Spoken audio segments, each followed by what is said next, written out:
Hello students, आज क्योंकि Sunday है तो पढ़ाई के अलावा कुछ बातें कर लेते हैं। क्योंकि पढ़ाई से एलटी ग्रेड का सिलेबस इतना वास्ट है कि हम पूरे सिलेबस को अगर कवर करना भी चाहें तब भी हमें एक मोटिवेशन की ज़रूरत बहुत होती है। कोई भी एग्ज़ाम हो उसको क्रैक करने के लिए हमें सबसे पहले एक मोटिवेशन होना हमारे अंदर बहुत ज़्यादा ज़रूरी है। एग्ज़ाम तो आपका एक हर्डल होती है छोटी सी गवर्नमेंट जॉब को पाने के लिए, लेकिन मेन आपका जो मोटिव होता है कि आप मोटिवेटेड रहें आप उस एग्ज़ाम के आने तक। आप ऐसा ना हो कि एग्ज़ाम प्रेशर में आकर के अपना एग्ज़ाम ही ख़राब कर लें, ठीक है। और क्योंकि एलटी ग्रेड का सिलेबस बहुत वाइड है और इस बार तो प्री मेंस भी है, और जैसा कि आप देख रहे हैं कि एलटी ग्रेड का सिलेबस इतना ज़्यादा वाइड है कि उसको कवर करने में अगर आप पहले से तैयारी करें तो सो फॉर सो गुड, ठीक है। अच्छी बात यह कि इन्होंने सिलेबस बदला नहीं, सिर्फ इन्होंने प्री मेंस किया है। तो अगर आप पहले से प्रिपरेशन कर रहे हैं तब तो बहुत अच्छी बात है, लेकिन अगर आप पहले से प्रिपरेशन नहीं कर रहे हैं और अभी आपने स्टार्ट किया है तो आपको ये लगेगा कि सिलेबस इतना ज़्यादा वाइड है, इसको कैसे कवर किया जाए, ठीक है। सिलेबस तो पूरा हमें कवर करना ही करना है, लेकिन हमारा फोकस होना चाहिए स्मॉल स्टेप्स पे।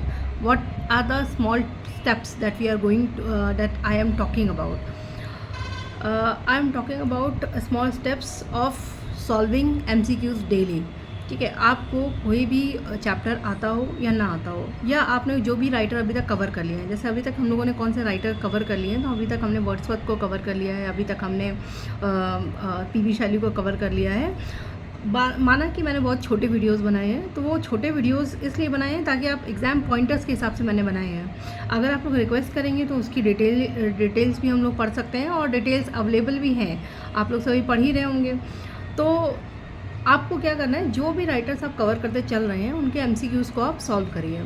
आप ज़्यादा नहीं, आप 20 MCQs भी डेली के अगर आप सॉल्व करते हैं तो आप आराम से महीने के आप 600 क्वेश्चन आराम से सॉल्व कर सकते हैं, और 1200 आपके 2 महीने में हो जाएंगे, ठीक है। और 1200 क्वेश्चंस आपको, मैं ये तो नहीं कहूँगी कि एग्ज़ाम आपको क्वालिफाई कराएंगे या नहीं, लेकिन डेफिनेटली ये आपको कॉन्फिडेंट फील कराएंगे।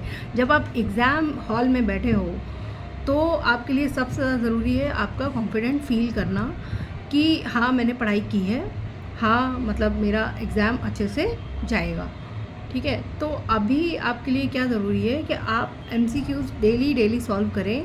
जो भी आप मतलब एलटी ग्रेड का आपका जो भी सिलेबस है, प्लस साथ में GS भी है इस बार तो GS के भी आपको 20-20 क्वेश्चन, 25-25 क्वेश्चन, जितना भी आपका एक रूल बन पाए। मैं बहुत मिनिमम से स्टार्ट कर रही हूँ, मैं उनके लिए स्टार्ट कर रही हूँ। देखिए जो लोग मतलब पूरा टाइम से प्रिपरेशन कर रहे हैं, एक लंबे टाइम से, उनके लिए तो बहुत मतलब चीज़ें सॉर्ट आउट हैं, क्योंकि वो एक लंबे टाइम से प्रिपरेशन कर रहे हैं, ठीक है, उनकी सारी चीज़ें क्लियर हैं। लेकिन जो लोग फ्रेशर हैं, जो लोग जिनको अभी एग्ज़ाम का पैटर्न भी नहीं मालूम है, और जिनको एग्ज़ाम फेयर बहुत ज़्यादा होता है, जितना कि मैं मानती हूँ कि एग्ज़ाम में बैठने वाले हर स्टूडेंट को एग्ज़ाम फेयर तो होता ही है, लेकिन उसका लेवल कम या ज़्यादा आप कर सकते हैं। कम या ज़्यादा कैसे कर सकते हैं, जितनी ज़्यादा हमने प्रैक्टिस की होगी उतना ज़्यादा हमारा जो डर है, जो उतना ज़्यादा जो हमारा फियर है एग्ज़ाम प्रेशर को झेलने का, वो कहीं ना कहीं कम हो जाएगा।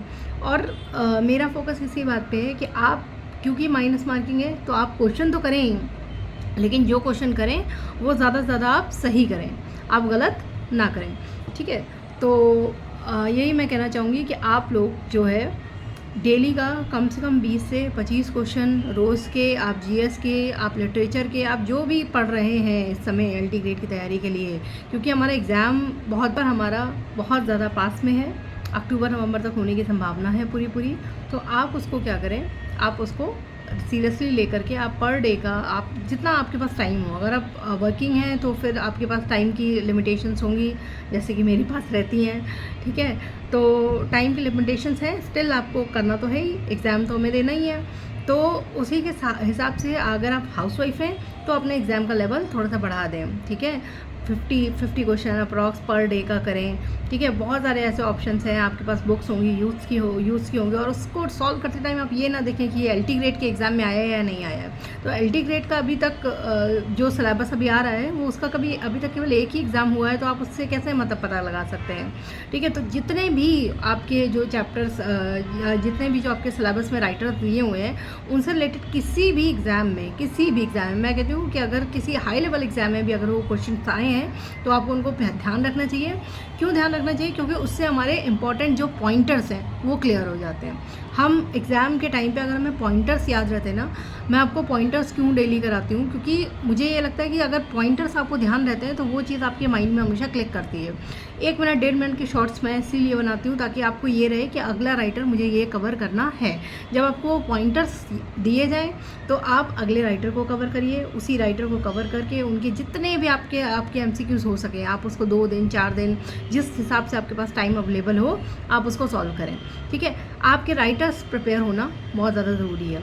और स्मॉल स्टेप्स हमारे बड़े बड़ी चीज़ों को भी हिला के रख देते हैं। अगर आप मतलब एक रेगुलर बेसिस पे आप पढ़ाई कर रहे हैं, आपकी कंटिन्यूटी मायने रखती है। ठीक है, आप चाहे आप बड़े एग्ज़ाम की तैयारी कर रहे हो, आप छोटे एग्ज़ाम की तैयारी कर रहे हो, एग्ज़ाम का प्रेशर वैसा ही रहता है, एग्ज़ाम के प्रेशर को आपको झेलना ही पड़ता है। तो मैं बस यही कहूँगी कि आप लोग छोटे छोटे स्टेप्स में अपनी तैयारी को बांट लें और थोड़ा सा अपनी तैयारी पे फोकस करें।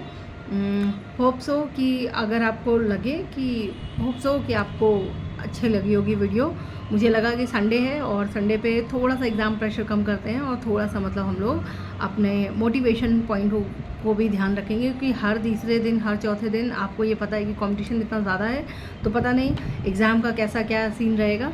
इसीलिए खुद को मोटिवेटेड रखना और ख़ुद को कॉन्फिडेंट फील कराना भी हमारे लिए एक बड़ा टास्क है। Okay, thank you class.